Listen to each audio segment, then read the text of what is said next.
കേരളത്തെ ഞെട്ടിച്ച ബിരുദ വിദ്യാർത്ഥിനിയുടെ കൊലപാതകം.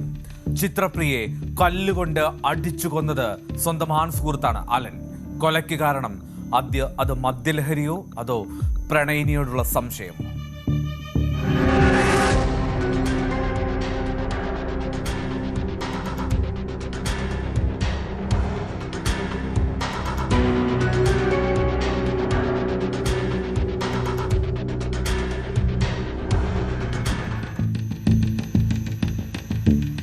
ഒരാളൊഴിഞ്ഞ പറമ്പിലാണ്, അത് കൃത്യമായി പറഞ്ഞാൽ സെബിയൂരിൽ.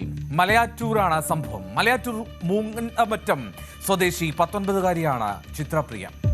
സെബിയൂരിലെ ആളൊഴിഞ്ഞ പറമ്പിൽ കണ്ടെത്തിയത് ചൊവ്വാഴ്ച ഉച്ചയോടുകൂടിയാണ് അവളുടെ മൃതദേഹം. ഏറെക്കുറെ ജീർണിച്ച അവസ്ഥയിലായിരുന്നു. 2 ദിവസത്തോളം പഴക്കം. സുഹൃത്ത് 21-കാരൻ അലനാണ് പിടിയിലായത്. വഴക്കുണ്ടായപ്പോൾ കല്ലുപയോഗിച്ച് തലയ്ക്ക് അടിച്ചു കൊന്നു എന്നാണ് അലന്റെ മൊഴി. മദ്യലഹരിയിലായിരുന്നു ആ കുറ്റകൃത്യം ചെയ്തതെന്നൊക്കെ പ്രതി വെളിപ്പെടുത്തുന്നുണ്ട്. സംശയത്തിന്റെ പേരിൽ കല്ലുപയോഗിച്ച് തലക്കടിച്ച് കൊലപാതകം, അതും ഇത്രനാൾ ബന്ധമുണ്ടായിരുന്ന, പ്രണയം സൂക്ഷിച്ചിരുന്ന പെൺകുട്ടിയോട്. ഇവരുടെ തലയ്ക്ക് പിന്നിലും ആഴത്തിൽ മുറിവേറ്റിട്ടുണ്ട്. ഈ മാസം 6-ാം തീയതി മുതൽ ചിത്രപ്രിയയെ കാണാനില്ലായിരുന്നു. കാണാത്തതിനെ തുടർന്ന് പോലീസിൽ പരാതി നൽകിയിരുന്നു കുടുംബം. അലനൊപ്പം ചിത്രപ്രിയ ബൈക്കിൽ പോകുന്ന ദൃശ്യങ്ങളാണ് ഇപ്പോൾ പ്രേക്ഷകർ കാണുന്നത്. ഈ ദൃശ്യങ്ങളാണ് അന്വേഷണത്തിൽ പോലീസിന് വഴിത്തിരിവായത്. ചിത്രപ്രിയയ്ക്ക് അന്നൊപ്പമുണ്ടായിരുന്നത് അലനാണെന്ന് തിരിച്ചറിഞ്ഞതോടെ പോലീസ് അലനെ വിളിച്ചു വരുത്തി ചോദ്യം ചെയ്തു. ചിത്രപ്രിയയെ ബൈക്കിൽ വീടിന്റെ അടുത്ത് കൊണ്ടുവിട്ടു എന്നായിരുന്നു തുടക്കത്തിൽ അലന്റെ പ്രതികരണം. അങ്ങനെ തുടർന്ന് പോലീസ് ഈ അലനെ വിട്ടയച്ചു. പക്ഷേ പോലീസിന്റെ അന്വേഷണം തുടർന്നു. സമീപ സ്ഥലങ്ങളിൽ പോലീസ് പരിശോധന നടത്തി. അന്വേഷണം ഇങ്ങനെ നടക്കുന്നതിനിടെ നാട്ടുകാർ ഒരു കാട് പിടിച്ച പ്രദേശത്ത് ഒരു പറമ്പിൽ അവിടെ ദുർഗന്ധം വമിക്കുന്നുണ്ട് എന്ന് പറഞ്ഞു. പോലീസ് അവിടെ പരിശോധന നടത്തിയപ്പോഴാണ് മൃതദേഹം കണ്ടെത്തുന്നത്. ജീർണിച്ച് 2 ദിവസത്തെ അഴുകിയ ഒരു മൃതദേഹം കണ്ടെത്തിയ ഭാഗത്ത് വെട്ടുകല്ലുകൾ ഇങ്ങനെ കൂട്ടിയിട്ടിരുന്നു. ഈ കല്ലുകളിൽ രക്തക്കറയുണ്ടായിരുന്നു. മൃതദേഹം കണ്ടെത്തിയതോടുകൂടി അലനെ വീണ്ടും വിളിപ്പിക്കുകയാണ് പോലീസ്. പക്ഷെ അപ്പോൾ അലൻ പരസ്പര വിരുദ്ധ മൊഴികളാണ് നൽകിയത്. ബംഗളൂരുവിലായിരുന്നു ചിത്രപ്രിയ പഠിച്ചിരുന്നത്. അവിടെ ഏവിയേഷൻ ബിരുദ വിദ്യാർത്ഥിനിയാണ്. നാട്ടിലെ ക്ഷേത്രത്തിൽ ഒരു ചടങ്ങിന് വേണ്ടി കഴിഞ്ഞ ദിവസമായിരുന്നു ചിത്രപ്രിയ വന്നത് തന്നെ.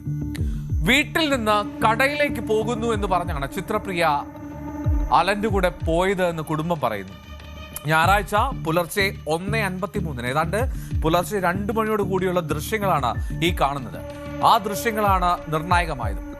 മറ്റൊരാൾ ബൈക്കിൽ മുന്നിൽ പോകുന്നതും ആ വീഡിയോയിലുണ്ട്. പലപ്പോഴും പെൺകുട്ടി അലനും സുഹൃത്തുക്കൾക്കും ഒപ്പം തന്നെ ആയിരുന്നു സമയം ചെലവിട്ടിരുന്നതെന്നും കുടുംബം പറയുന്നുണ്ട്. ഈ ബന്ധത്തെക്കുറിച്ച് അലന്റെ കുടുംബത്തിന് വ്യക്തമായ ധാരണയുണ്ടായിരുന്നു എന്നാണ് വിവരം. ആരാണ് അലൻ? അലൻ ഒരു ഡ്രൈവിംഗ് തൊഴിലാളിയാണ്, ഡ്രൈവറാണ്. മാത്രമല്ല വെൽഡിംഗ് ജോലികളും ചെയ്യും. പലപ്പോഴും അലനുമായി തർക്കങ്ങൾ ഉണ്ടായിരുന്നുവെന്നും ഈ ഫോൺ എടുക്കാത്തതിനെ ചൊല്ലിയുള്ള സംശയം അത് നിലനിന്നിരുന്നു 2 പേർക്കും ഇടയിൽ എന്നാണ് മൊഴി. മറ്റൊരാളുമായി ബന്ധമുണ്ട് എന്ന് സംശയിച്ചു അലൻ. അങ്ങനെ ചിത്രപ്രിയയെ കൊലപ്പെടുത്തിയ അലൻ പോലീസിന് നൽകിയ സൂചന അതാണ്. ബംഗളൂരുവിൽ പഠിക്കുകയാണല്ലോ ചിത്രപ്രിയ. അവിടെ ഏവിയേഷൻ കോഴ്സിന് പഠിക്കുന്ന പെൺകുട്ടിക്ക് അവിടെയുള്ള ഒരു സുഹൃത്തുമായി ബന്ധമുണ്ട് എന്ന് അലൻ സംശയിച്ചു. ആ സംശയമാണ് ഇത്തരത്തിൽ ഒരു കൊലപാതകത്തിലേക്ക് നയിച്ചത്. അവളുടെ ഫോണിലെ മറ്റ് ആൺകുട്ടികളുമായി ഒപ്പമുള്ള ഫോട്ടോസ് കണ്ട അലൻ പ്രകോപിതനായി.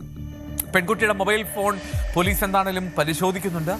ശനിയാഴ്ച രാത്രിയും ഞായറാഴ്ചയും പെൺകുട്ടി അലനും ഈ അലന്റെ കൂട്ടുകാർക്കൊപ്പം ഉണ്ടായിരുന്നു എന്നാണ് വിവരം.